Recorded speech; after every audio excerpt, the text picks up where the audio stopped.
The rain was too polite. It fell in a steady whisper against the hotel's glass balcony, soft enough to hide the sound of laughter coming from below. Her laughter.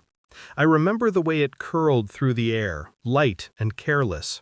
It wasn't the laugh of a wife on a family work trip. It was the laugh of someone who'd forgotten who was watching. From my vantage point on the second floor, I could see her reflection in the conference room window.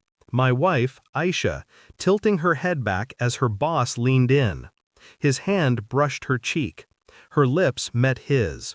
Behind her, our children were playing by the buffet, chasing each other with napkins folded like paper planes. I stood still. Even when her sister, Mina, noticed me. She froze mid-step, eyes wide. She knew what I'd seen, and I knew what she'd do. Nothing. I didn't confront her, not there, not yet. The worst wounds deserve silence first. That night, she climbed into bed beside me smelling of perfume she didn't own, the same one her boss's secretary wore. She spoke about her presentation, how well it went, how the boss was proud. I watched her mouth move, words forming lies she believed in. She reached for my hand. I didn't pull away. You don't amputate rot right away. You trace its roots first. At breakfast, she smiled at me across the table. Mina avoided my eyes. The kids talked about the zoo. Everything looked normal. But I couldn't unsee it. Her boss's reflection pressed against hers. The look in Mina's eyes when she realized I'd caught them. Later, I checked her phone when she showered. No texts, no photos. She'd cleaned everything, professionally. That confirmed it. Only guilty people tidy too well. I started keeping records, quietly. Every work trip, every sudden call, every late meeting. Her schedule was meticulous, too much so. Precision like that hides sins. I copied her travel itineraries, noticed her company credit card had an extra dinner charge in Zurich, a dinner for two. She'd told me she ordered room service. Then came the call from her sister. Mina, trembling between guilt and curiosity, asked if I'd be joining Thanksgiving. Her tone slipped, like she knew something or wanted to confess something.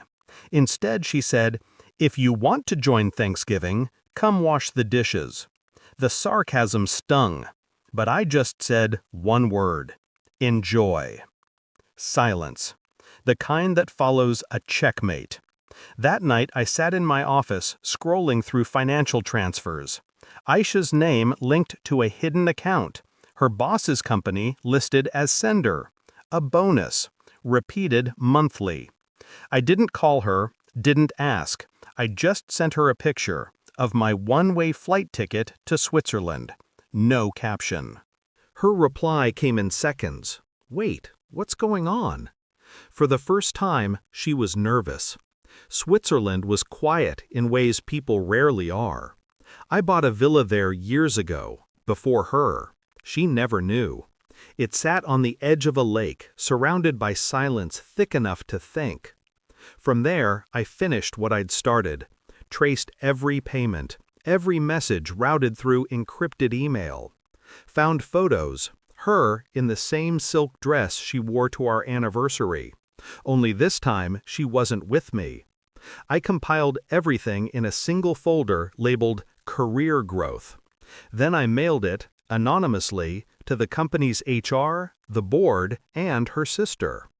2 days later, Mina called. Her voice cracked. "She's been suspended. He's fired. She's blaming you." I didn't respond. Instead, I posted a photo on social media. My villa, lake view, and a glass of scotch. Captioned simply, "Peace looks expensive because it is." That's when my phone started ringing. First her, then Mina, then her parents. By the 71st call, I stopped counting. I answered the 72nd. Her voice broke through static. "Why are you doing this? You ruined everything!" "No," I said. "I revealed it." Silence. Then sobbing. Not the kind that asks for forgiveness. the kind that realizes there's none left to give. She tried to twist it, as always. "We can fix this, for the kids." I laughed once. Cold. "The kids saw you before I did." That ended her sentence halfway. Then came the final message, from Mina. A photo of them sitting on the kitchen floor, heads in their hands, the family around them, captioned, "They're on their knees." I typed my reply slowly. "If they want to join Thanksgiving, tell them to wash the dishes." It's strange how silence becomes addictive once you learn to live inside it. The calls stopped eventually. The messages dried up. The news spread. Her boss lost his position. She lost her name. I gained something quieter. Not joy, not triumph, just control. Sometimes, when the lake mirrors the mountains at dawn, I catch my reflection and almost don't recognize it. I used to think revenge was loud, explosive. It isn't. It's patient, surgical. It's watching those who tried to use you drown in their own vanity without ever lifting a hand. She wanted power. I gave her exposure. Now she hides behind silence, and I live inside it. My phone still holds 71 missed calls. I keep them as reminders, each one a thank you note, for teaching me the difference between love and leverage.